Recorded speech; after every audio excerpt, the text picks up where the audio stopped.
Greetings once again from the mountains of North Carolina, where 4 of the more than 20 clubs in the area have gotten together to host the USCA Golf Croquet National Championships in May of 2022. Highland Falls, High Hampton, and Chattooga near Cashiers are joining up with Sapphire Valley to put on this fabulous event. We've done most of the doubles competition at Sapphire Valley, and today we do the last of the competition from that location. Sapphire Valley Country Club, Croquet Club Resort has 2 lawns. All the doubles have been on lawn 1 at the top. This is coming from lawn 2 at the bottom, and this again is the USCA Golf Croquet Nationals. This event and this channel are both sponsored by the United States Croquet Association, the governing body for croquet in America and the major source of information about getting into this sport. There's the contact information on the website. Give it a look. This is a singles quarterfinal. Stephen Morgan, playing blue, is a 9-time national champion who won the golf croquet title in 2016.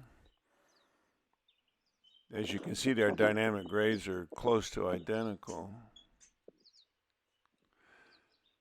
And Matthew Essick, playing red, has 6 national championships and is the defending golf croquet national champion.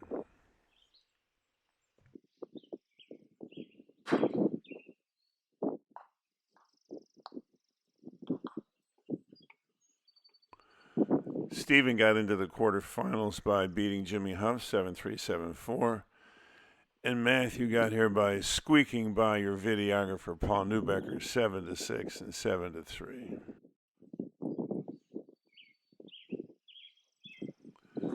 The dynamic grades that I posted are the ones that are current when I'm editing this video. I don't have any real way of reconstructing what their grades were at the time of this game, but they weren't much different.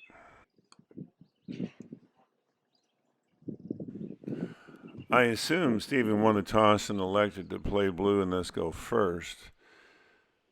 5th edition of the rules required the winner of the toss to go first.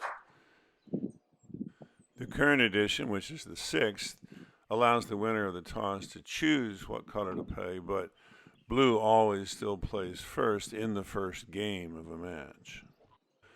There is a significant advantage to going first in golf croquet, as Stephen is about to demonstrate, such that if he now wins every other hoop, he wins the game.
Verifying that black is unable to clear yellow.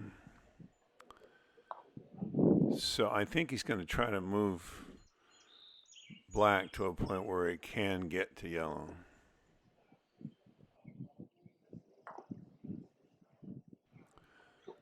Uncharacteristic, I believe, is the word.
Tactically, these guys have to assume that any ball that can be cleared will be. There's no wishing and hoping the other guy will miss.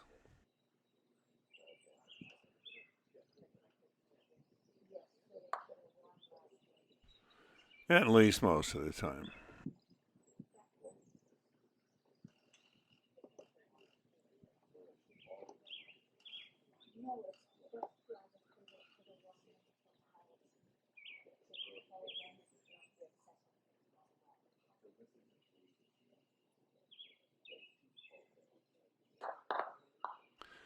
Ordinary players would probably concede his hoop at this point and just move on, but because they both know that red has a realistic chance of knocking black out of the hoop, they have to deal with it. Matthew has to move blue so it won't have a shot after black gets knocked out. Steven has to clear yellow because that's an easy hoop shot for Matthew.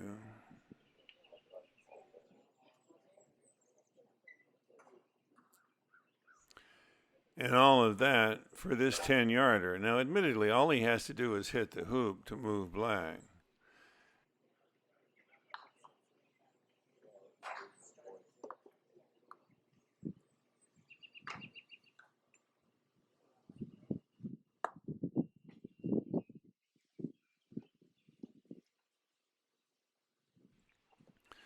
So Steven holds serve, if you will,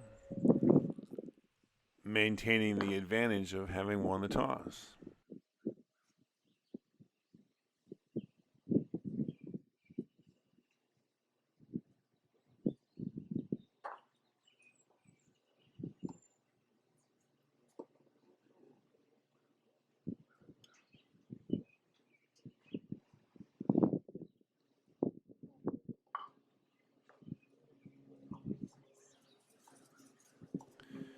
Matthew'd be crazy to try to do what's about to happen, but he's tried crazier things.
It's interesting that a double target is less useful in golf croquet than in AC or American rules because they need to clear a specific ball, not just hit anything.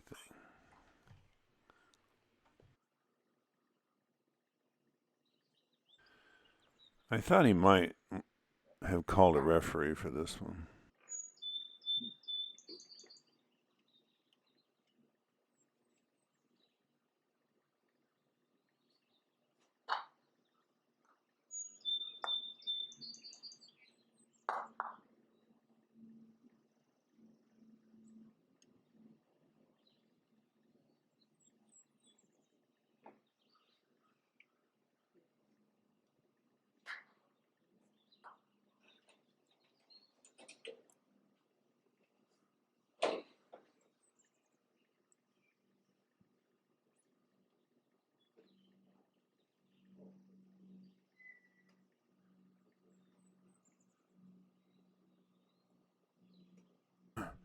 I think the standard tactic here would be to clear a block blue, but I think Matthew takes seriously Wiley's challenge to the top players to be entertaining.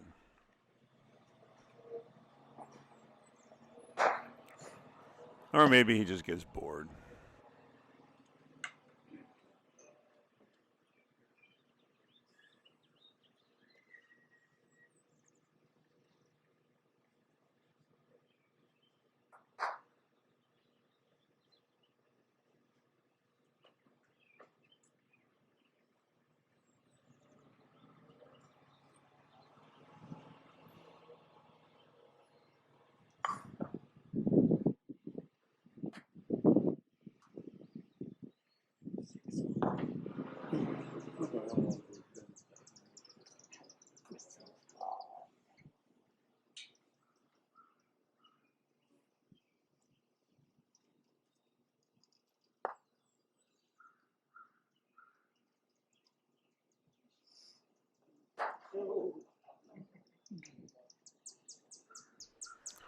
And that puts yellow off sides for hoop 5.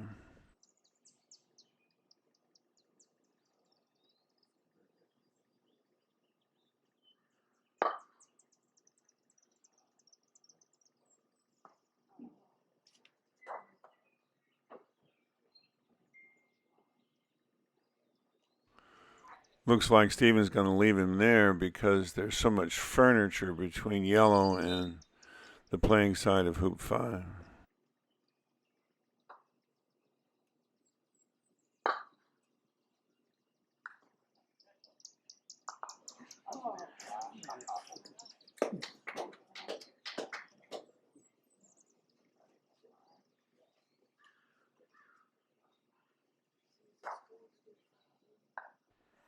They are human after all.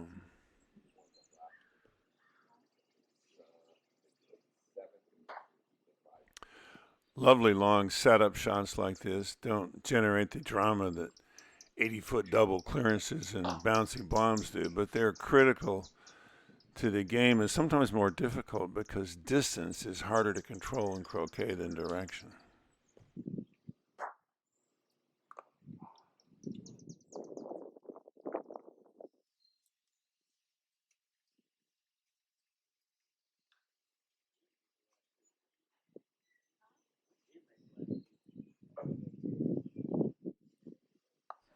I can't tell whether he mishit that or it rolled off a little at the end.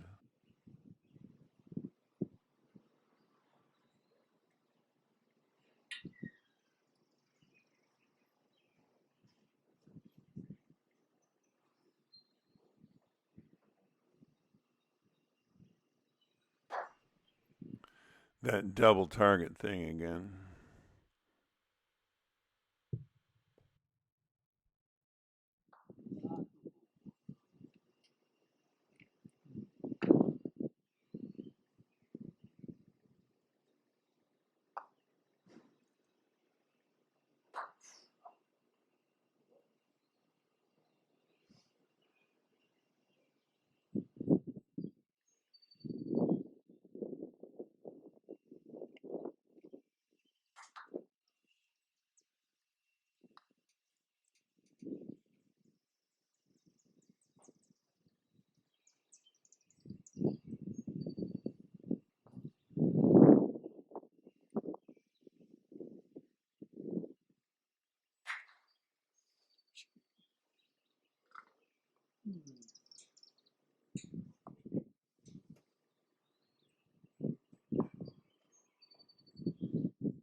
He keeps trying for that elusive in off.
Whoops. Demise by friendly fire.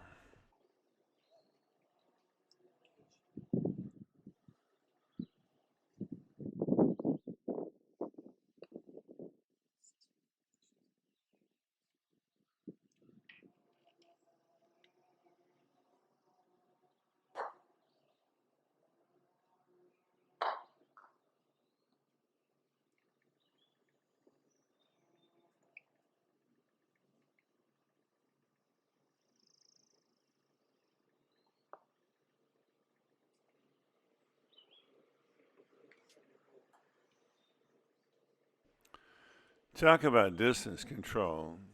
His main goal is just to set up short of the peg, but he's hoping to block Red's path to hoop 6 at the same time. This doesn't work very often, especially from that distance, but boy, it worked that time.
Wow. But what's more interesting, the shot or the close call can?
probably obvious, but he's going to jaws this so that he can set up for hoop 8 on the hoop shot next turn, and he can get away with it because blue and black are not in a good position to clear red. And it keeps black from going more than halfway to the next hoop.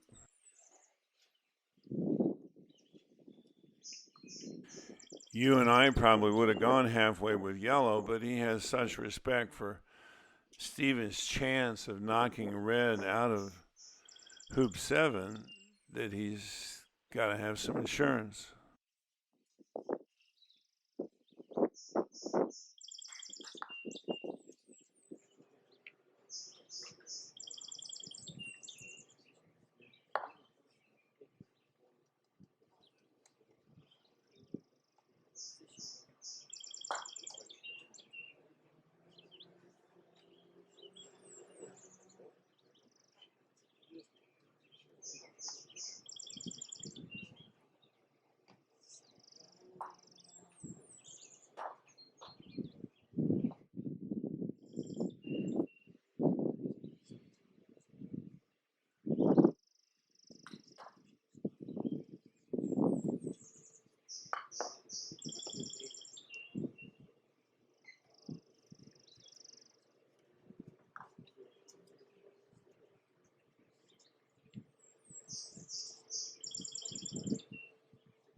You won't see that again for a while. He was probably trying to cut it pretty hard.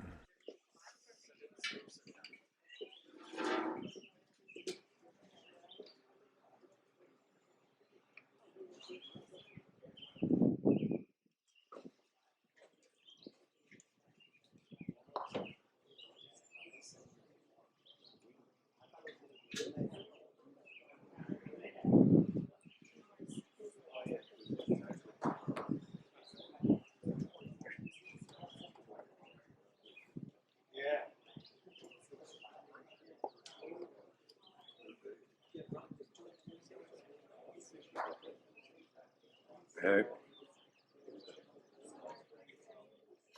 Let's go on my half of the conversation on Russ Dilley's YouTube channel. But no. When Steven won the Nationals in 2016 at the NCC, he did that to Sharif over and over again. And to this day, that is the most watched video I have posted. I do have a hunch, though, that some of the games from this year's Nationals are going to take over that lead. It's the number one player in the country, so what can you do? Yep. All right. Have fun. Love you too.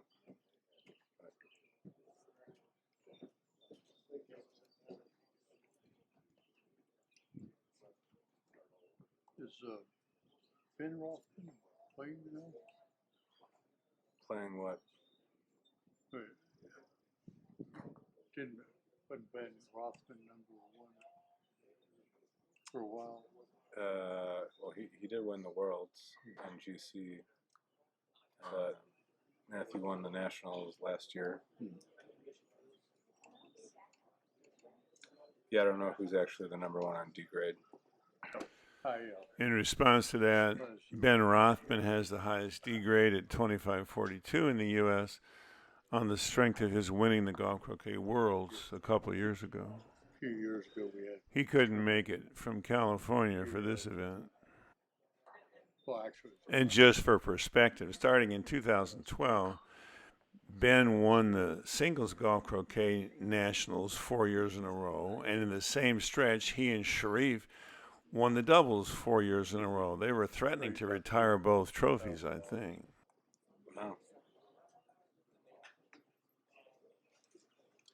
That's great.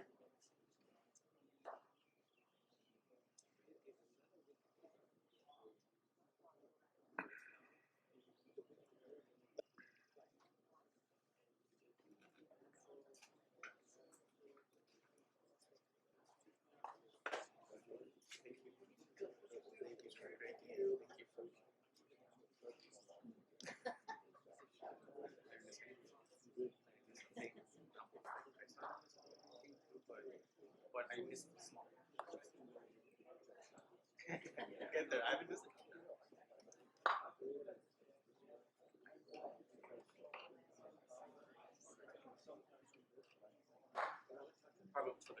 That ball's offside. Okay. I will.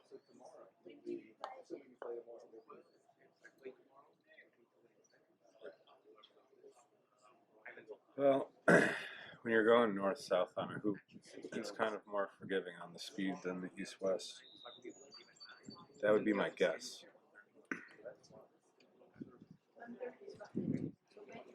Yeah, I'm gonna try. But either way, come on down. Okay? Take care, guys. Thank you.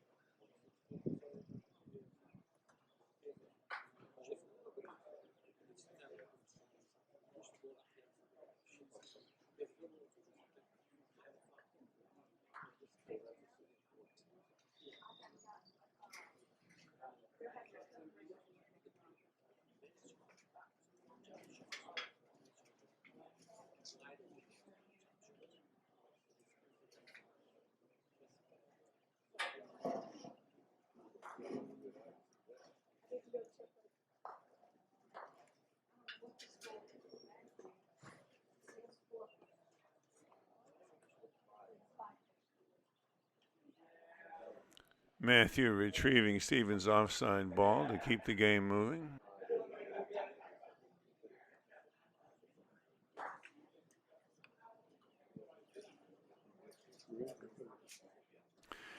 And Matthew's choice of penalty spots for Stevens' blue ball is not trivial. He put it over there so that when Steven sets up or misses long, he'll be further from hoop 13, not closer.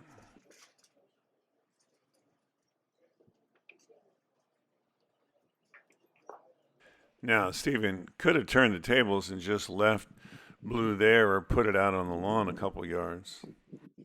But then Matthew just would have delayed making hoop 12.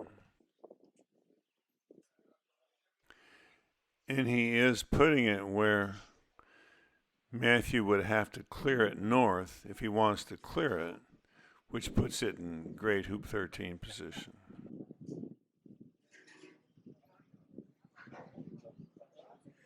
That's a good shot. Check out Clark Croquet with an E for a good discussion of Hoop 12 tactics by Chris Clark.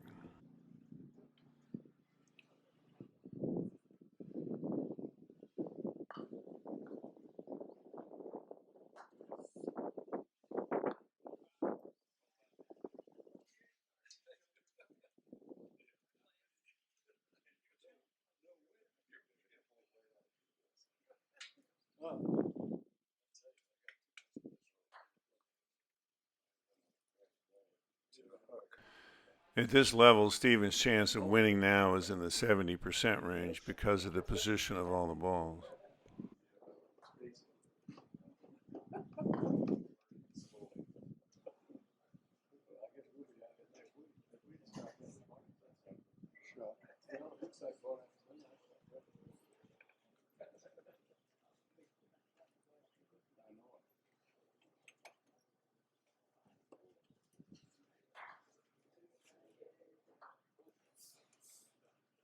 Wasn't Red off sides?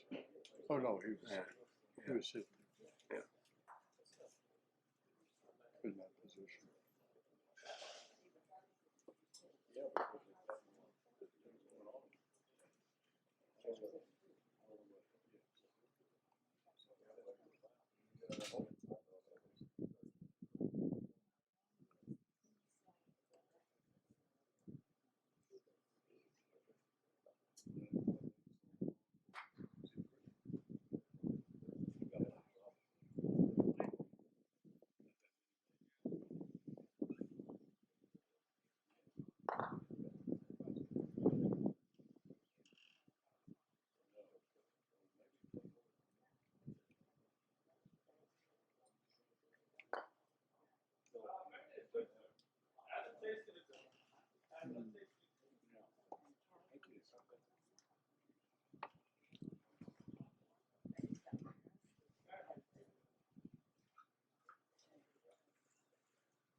Good shot.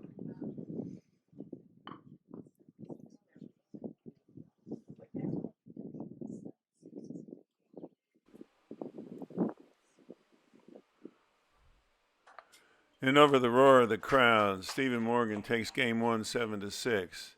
Give us a like, subscribe, hit that notification button so that you know when game 2 is coming out.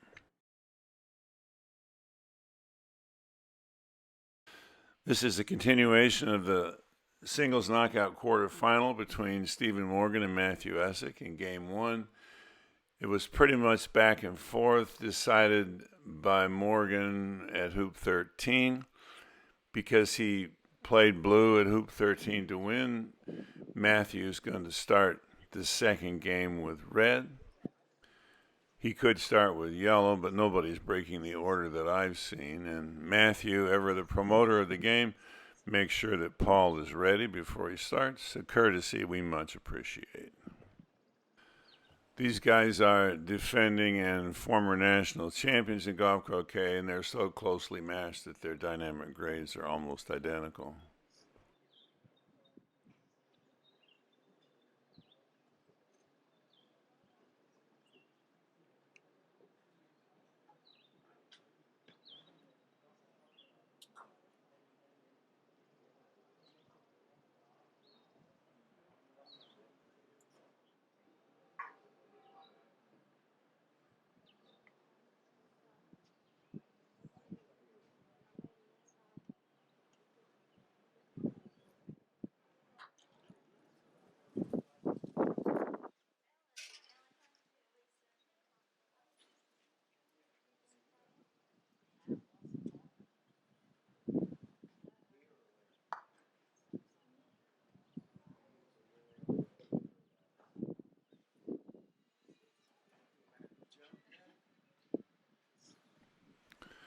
And now he'll try to clear red.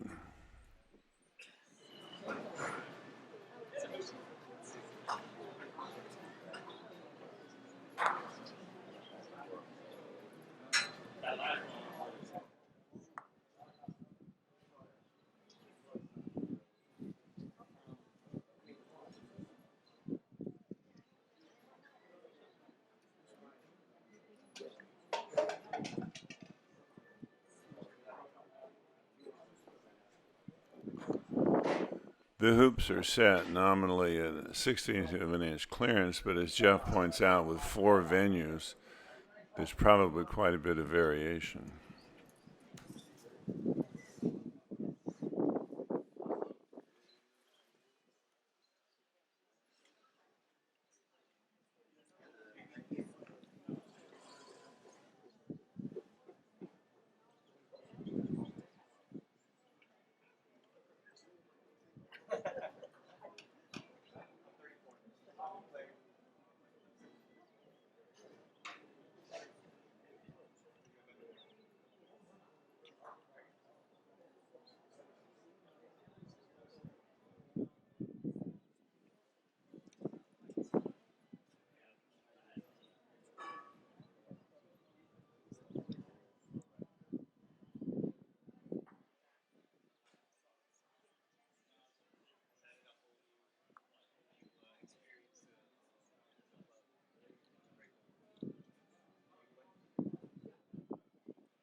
I'm pretty sure that against me, Stephen would just put blue on the halfway point to 3. But he's playing Matthew, not me.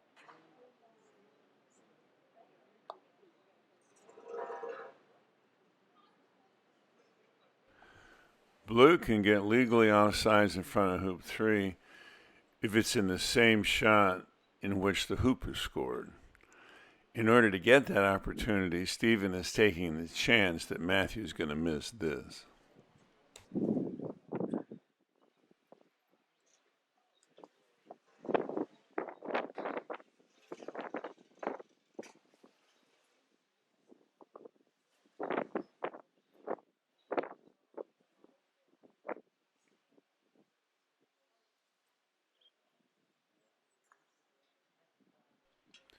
He would, of course, have liked for blue to go a little bit farther.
Who you get, Tom Baldwin? What's up? So who you getting now, Tom Baldwin?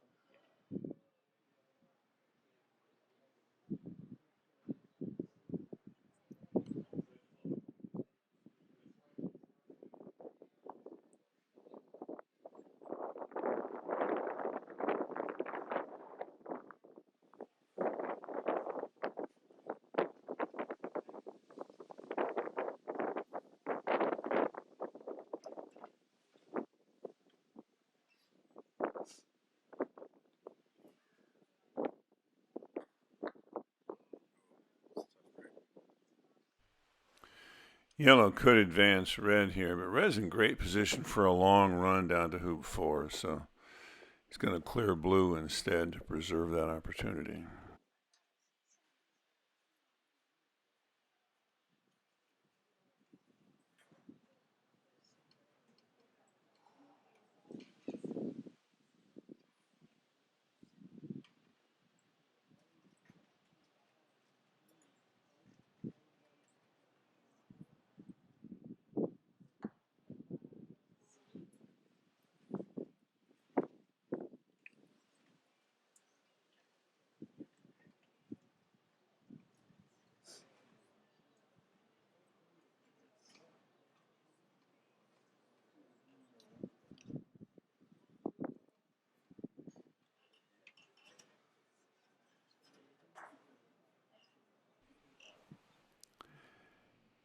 Hand grenades and horseshoes.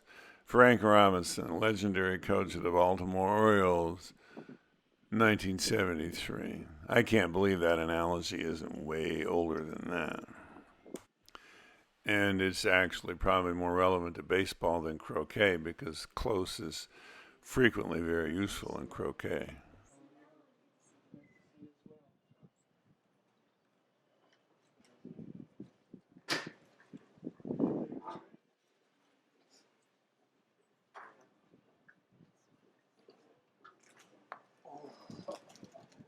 Two.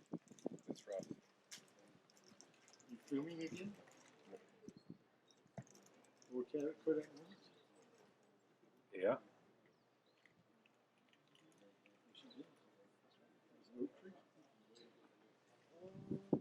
I believe so. Matthews' long roquets have regressed to the mean in this game, but he's in the zone hoop shooting. And you'll notice how helpful these guys are in the offsides penalty box situation. And there's never any playing gotcha where you hope he doesn't realize you're offsides until you've played your next stroke, in which case you're not offsides anymore.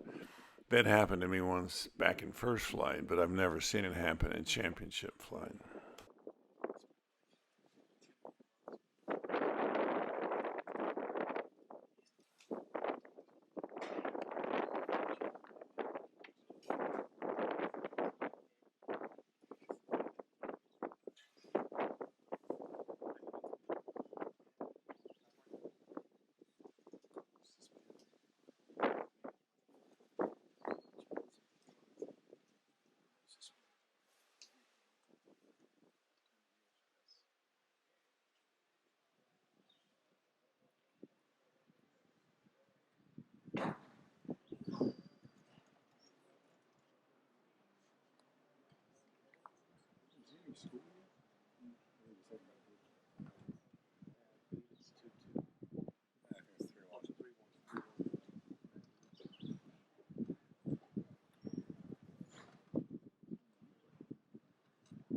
As soon as this game finishes, have lunch. Yeah.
enough.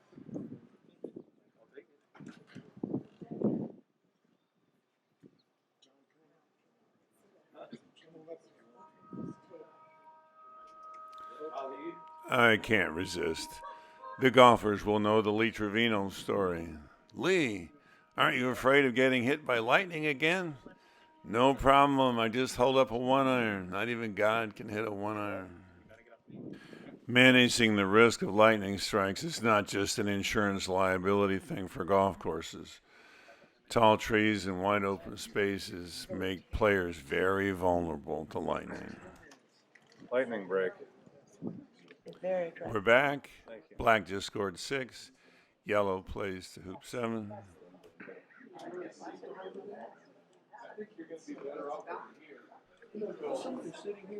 Blue got off sides by clearing red, so that's legal. I don't think so. I think he's going to be fine. Oh, okay. So I'm gonna grab this chair. Yep. And I'm gonna bring this chair on this back.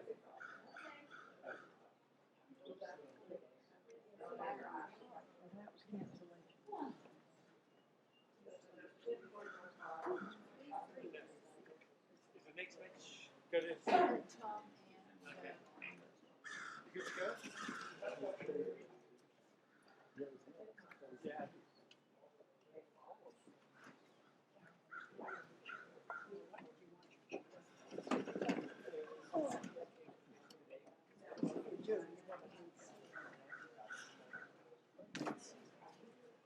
So you're the professional photographer? Well, professional would imply that I get paid, but Well, you must do a good job. Just a minute, I got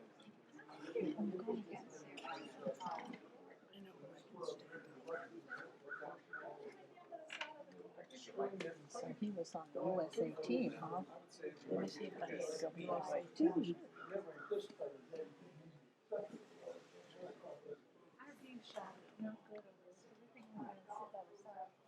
Yeah, that's good. Get some chairs, take some chairs. Why is Kevin having that? They're gonna be another game. So 3-0. You see it, you just missed black. You know what he did before yesterday? And he's so loose, he looks so calm.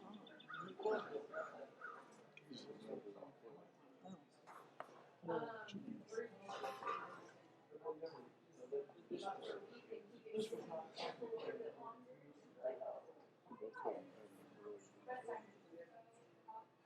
No, he just kept playing.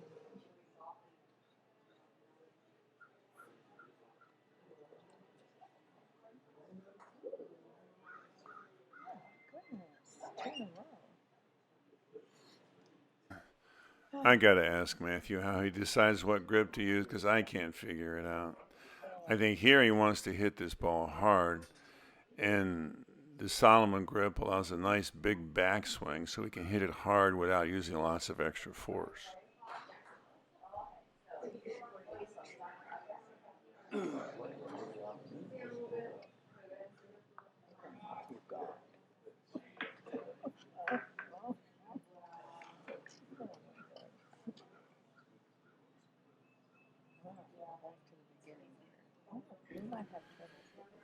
And here, just standing up in front of the hoop is a waste of time because that's an easy jump shot for Matthew. So he's got to cut yellow off the line of the hoop. There we go. See, this is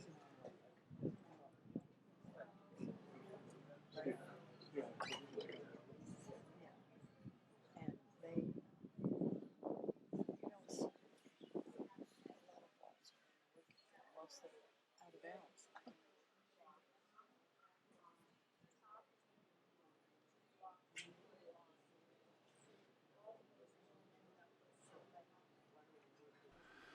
This is a dangerous shot. It'd be easy to put black in the hoop, but he can't rely on red because it's not going to be there.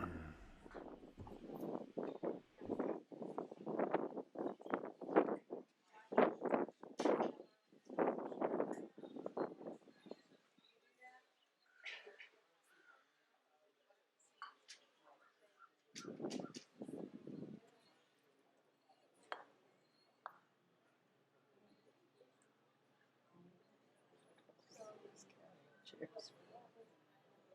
Look for it. I wanna see that.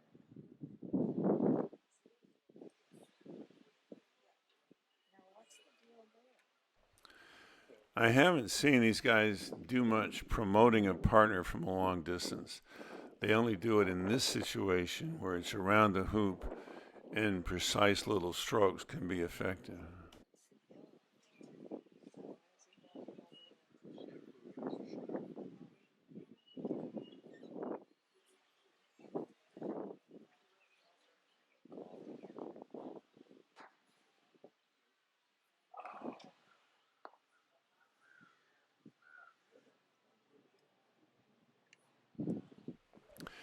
And finally, out of patience with the interminable sequence of clearances, Steven's going to go for it.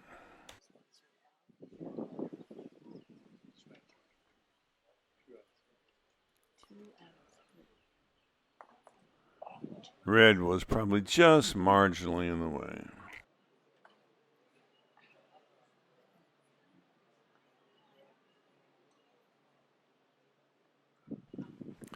He was trying to jaws it for the long run down to hoop 8.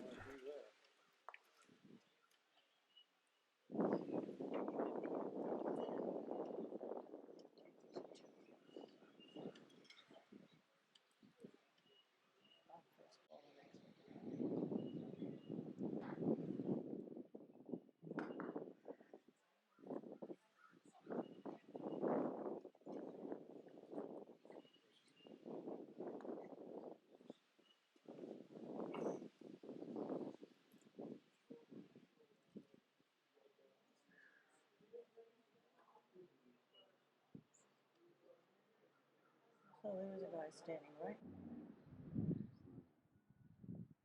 He has to be very careful here not to put too much follow through on this because that'll double tap in this situation.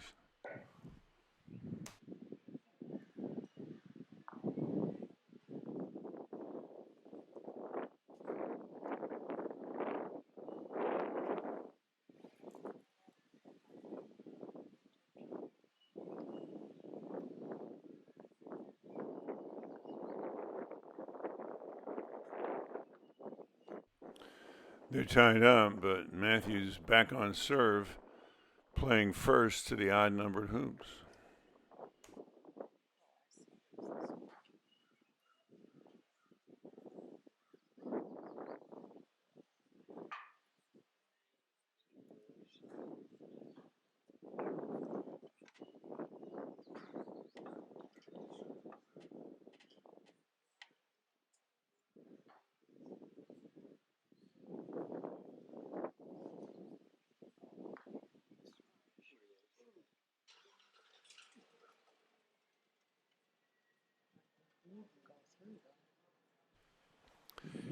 You would think he'd try to clear yellow, but that would just be to the short side, so he's trying to block instead.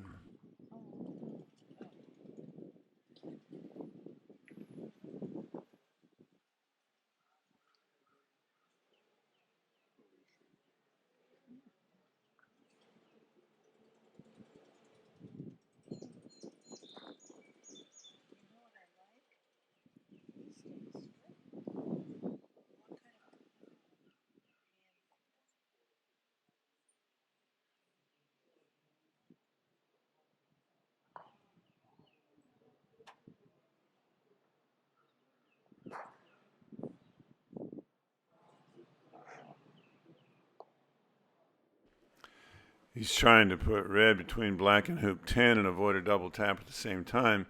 It's critical that red and black not be in contact at the end of that stroke, because then Steven could just do a big roll shot because there's no double tap prohibition when the balls are in contact.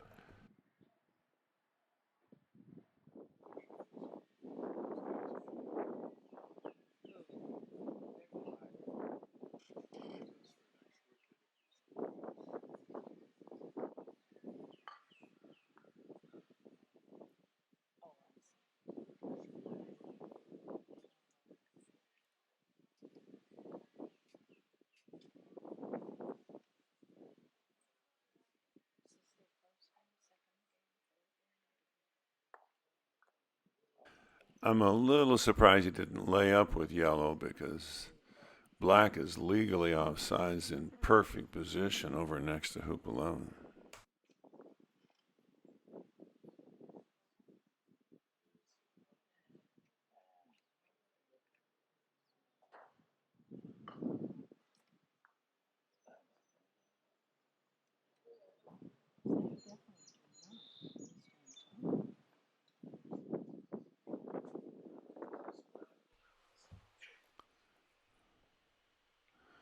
Another gentle little promotion.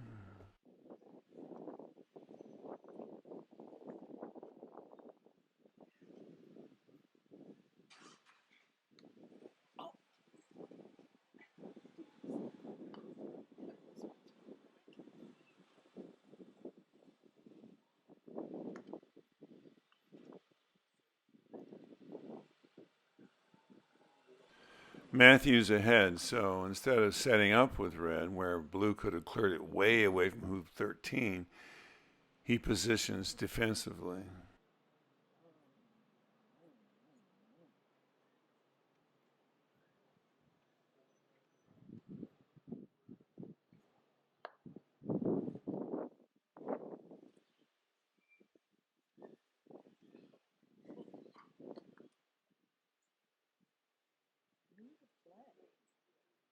Blue's gonna get rid of yellow. Because red's gonna get rid of black.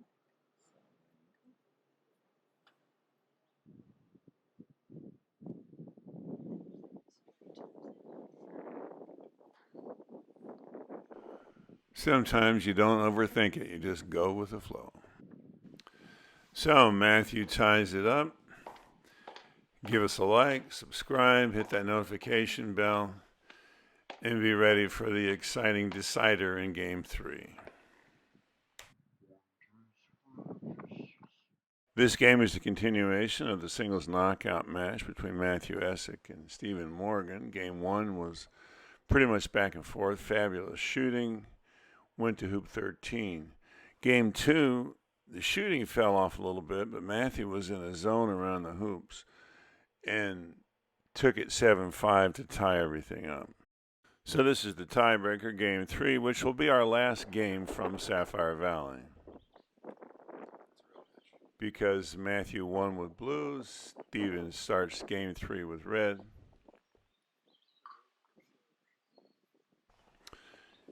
You'll remember we had a delay for lightning in Game 2, but the weather's cleared up now with no threat in sight.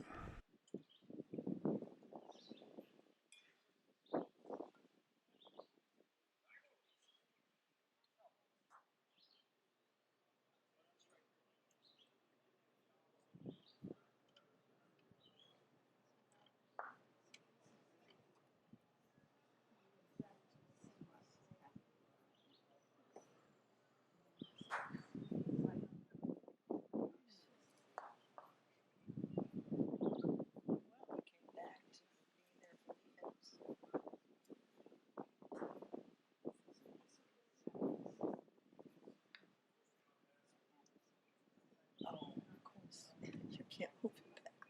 The wall.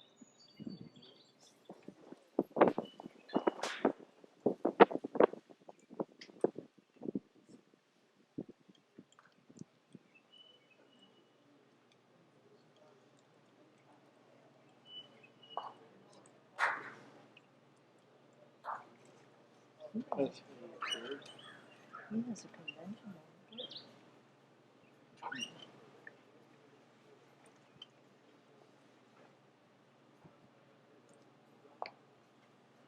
And he has an Egyptian.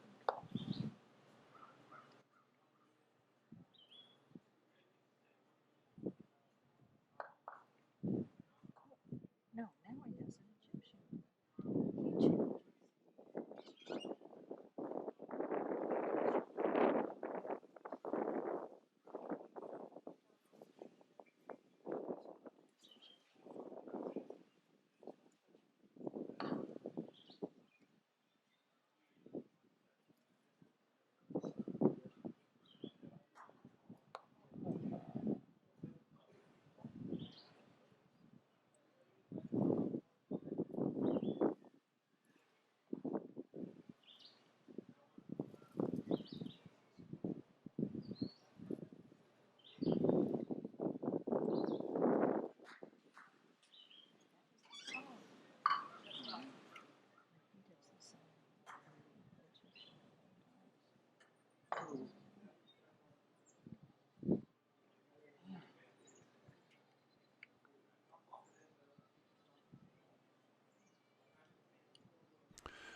I'm guessing that he switched to Solomon because he wants to hit it harder to get down to hoop 2. I'm going to ask him to find out. That's the one you keep trying to do, and when you miss, you end up way out.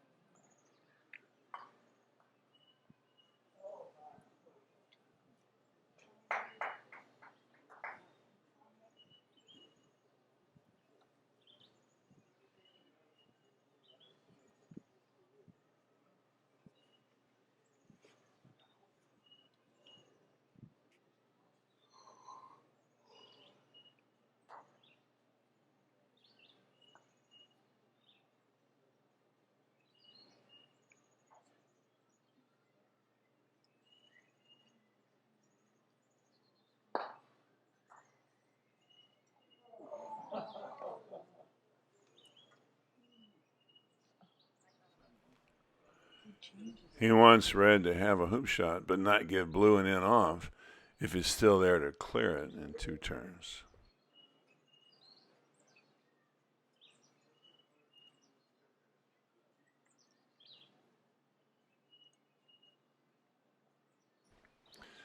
I assume they're playing Dawson balls, which are incredibly durable, but those balls are taking a beating bouncing off that stone wall like that.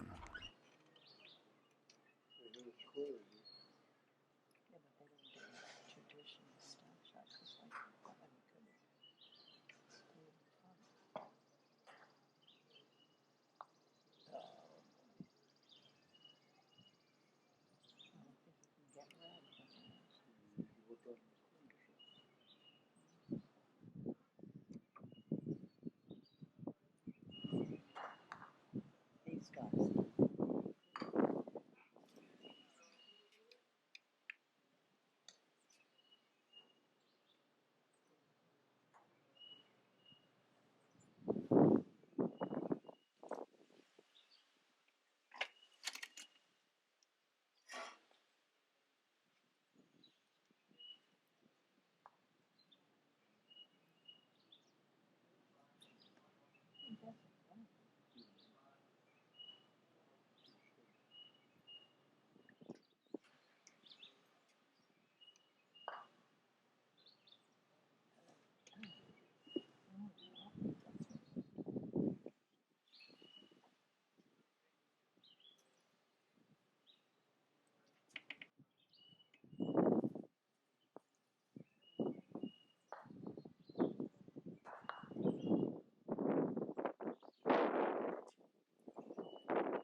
Steven certainly didn't expect to have this opportunity.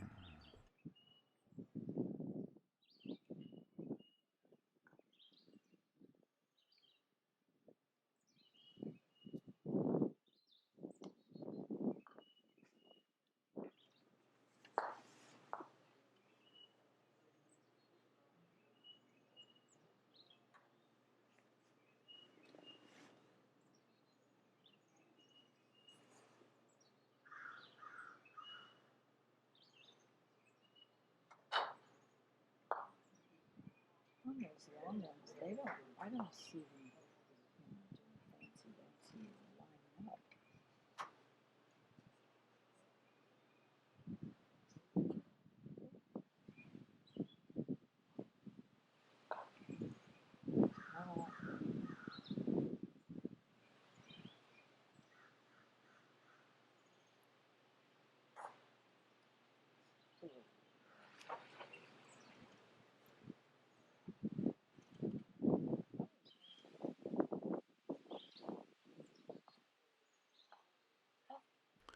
A hoop's a hoop, but he was trying to jaws that for the odd-numbered hoop advantage, which just means that on all the odd-numbered hoops, the next hoop is on the line of the odd-numbered hoop shot, so you can set up with it and maybe get 2 hoops in a row.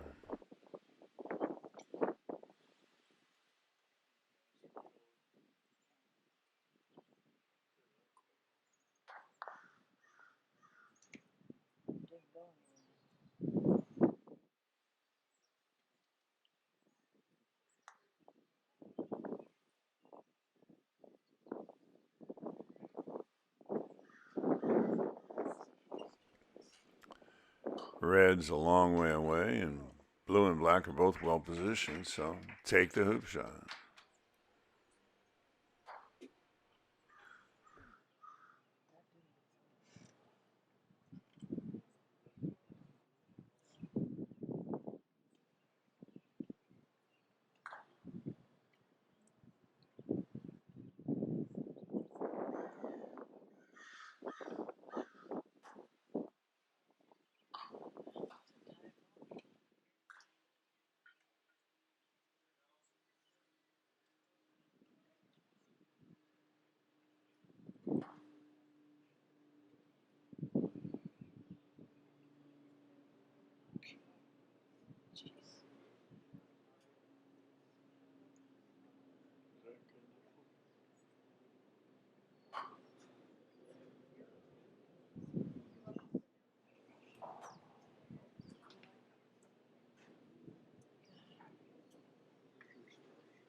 Looks like an in-off opportunity to me.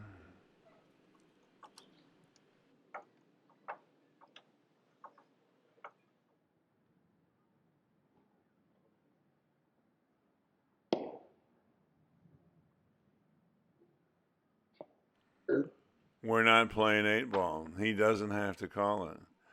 Whether that was intentional, only Steven will ever know. I think yellow. I think he was probably going for an in off there, if I had to guess, but worked out.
Steven's play is exemplary so far. Matthews had what you might call a couple of uncharacteristic misses, and Steven's got a significant lead.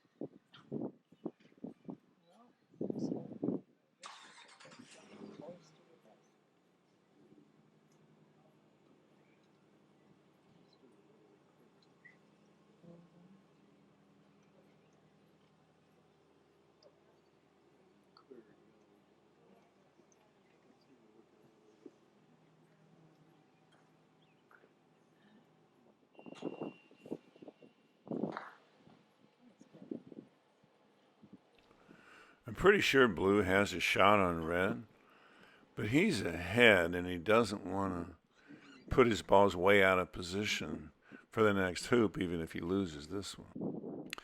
And if blue's offsides, Matthew definitely wants to make 7 on this next stroke.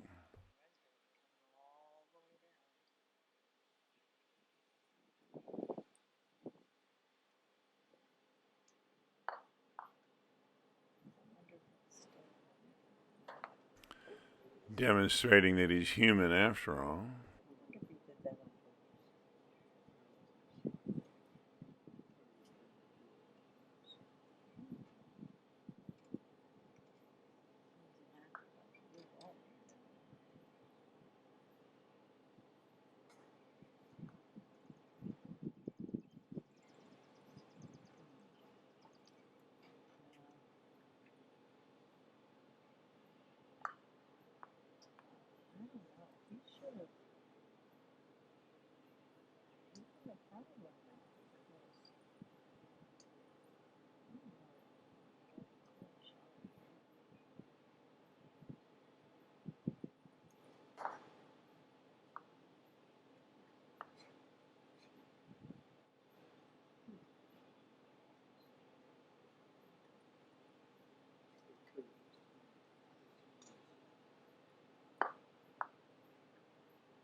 said it's a good group to make it to the finals.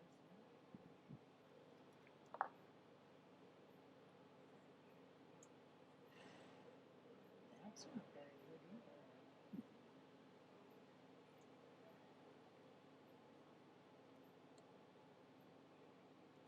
Like overlay for cheerleaders.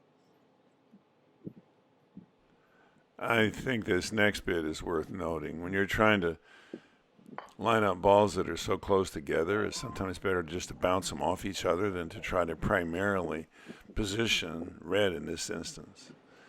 And because you're hitting him so gently, a double tap's not much of a risk.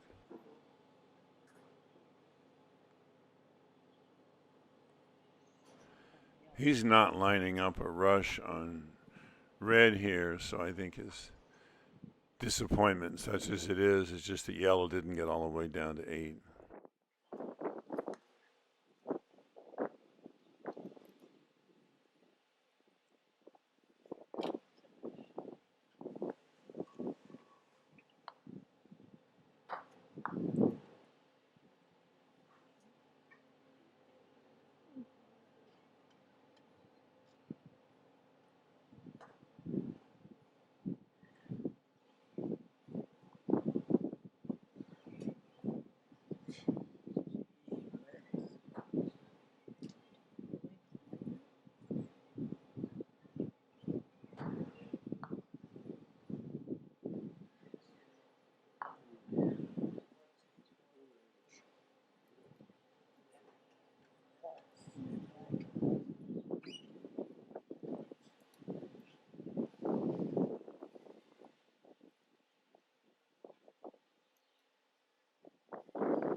Red misses the ball and the hoop by equal amounts. I can't tell which she's shooting at. Enough with the humanity, Matthew.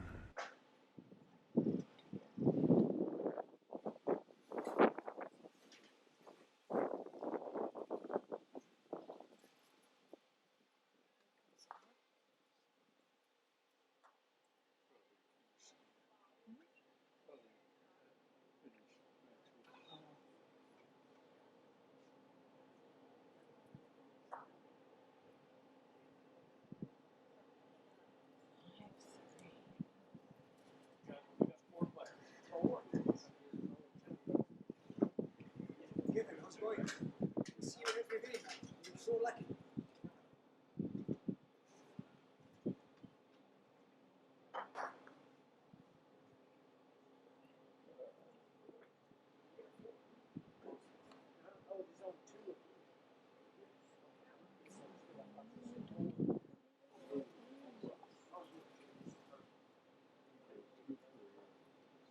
Could give it to him.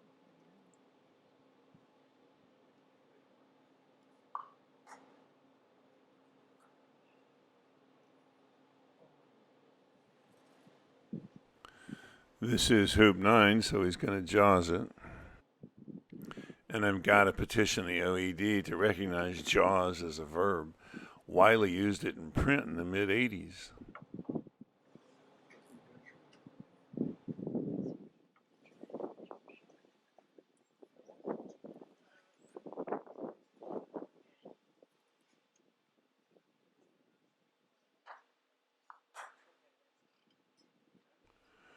Red was cleared to the east boundary on the last turn, and Matthews just staying over there.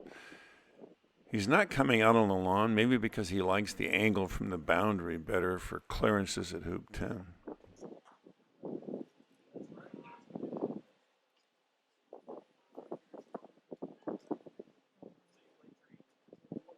Yellow goes off.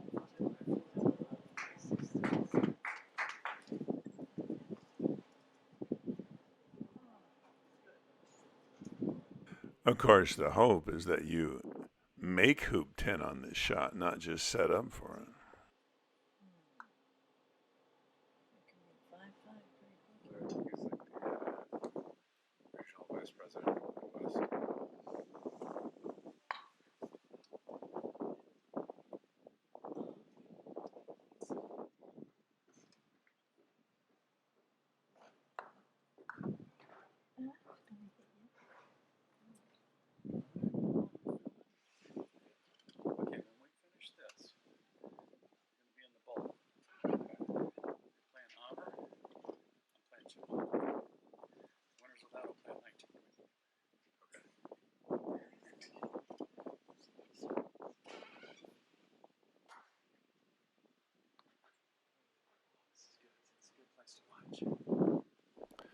I cannot tell what Matthew's lining up here.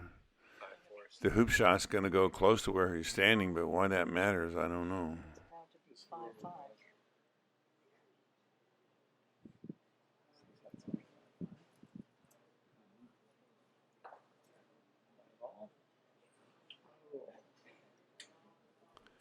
And now it's anybody's game.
And that should be the match.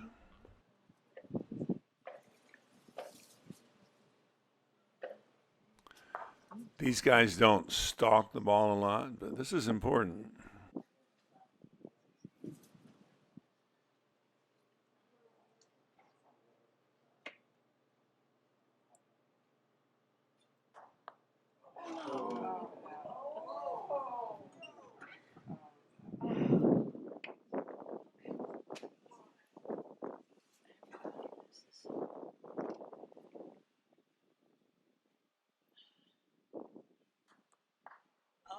Oh my God, what do I call this? Serial magnanimity, or one bad shot deserves another?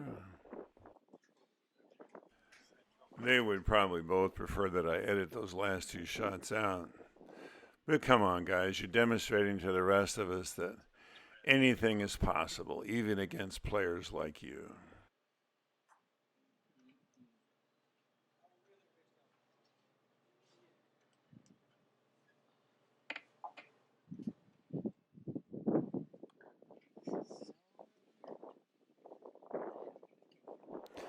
If you look back at Yellow's hoop shot, Matthew did check. These balls are probably in contact, so there's no risk of a double tap here.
this for the match again.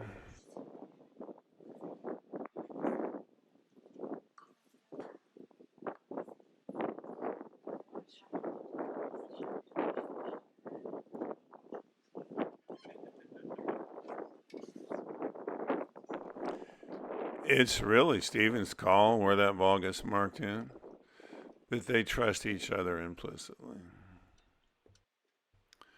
And black is legally offsides down by 13, having cleared yellow. So there's no way he's going to make this hoop with red.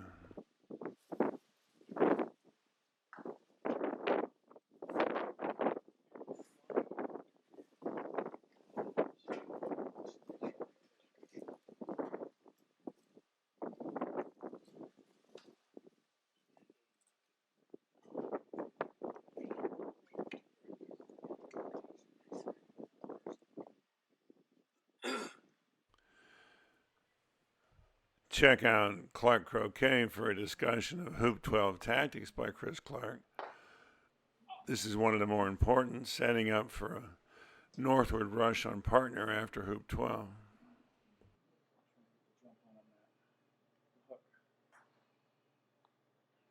Ah,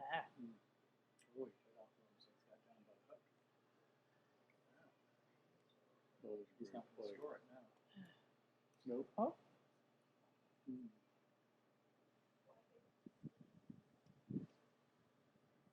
why is he hitting that? Because blue played off this ball and is sitting 13th. Tidying up the rush and hoping that blue misses red.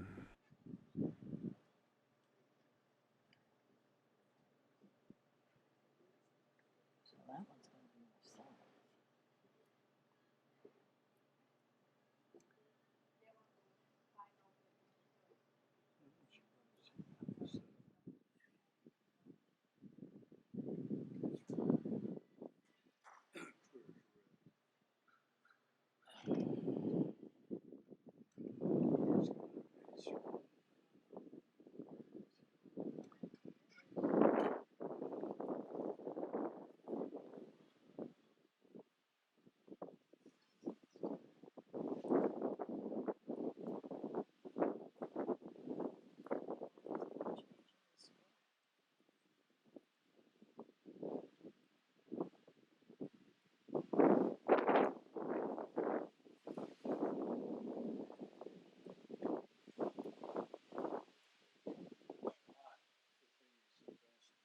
This is the first long rush of partner to the next hoop I've seen these guys do. But if he didn't do this, he was going to lose this game unless red had been able to clear black from 60 feet away, because there was no way Steven was missing that short hoop shot again.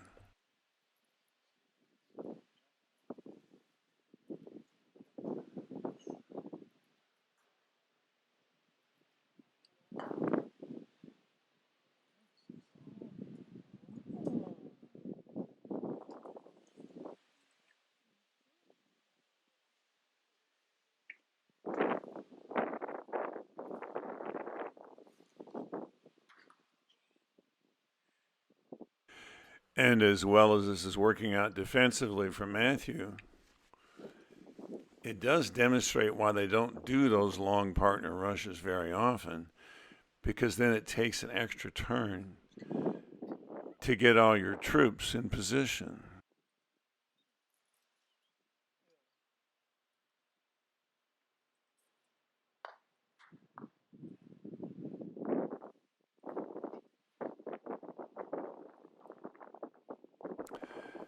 No pressure here, just his second shot for the match in the last 10 minutes.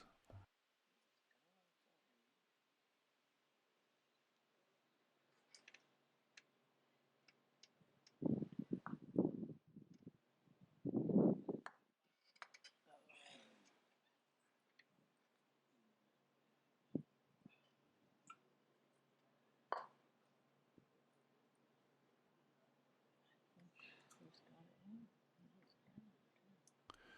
Match point number 3.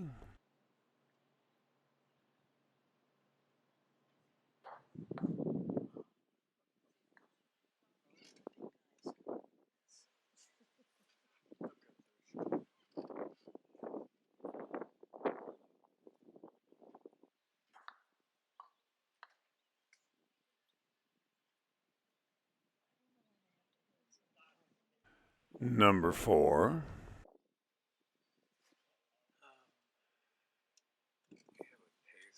Let's keep it straighter. The hills don't.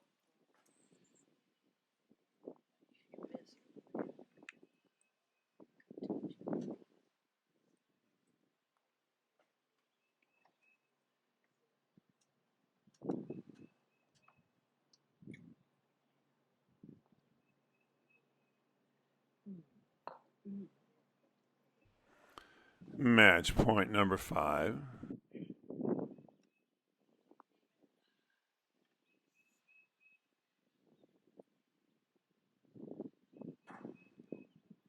What the heck?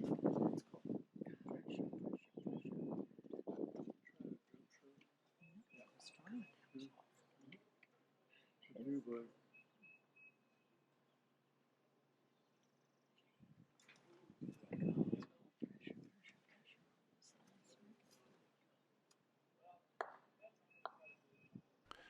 He put blue exactly where he wanted to. Gifted hoop is something the rules have been rewritten about 3 times to prevent after wrong ball play.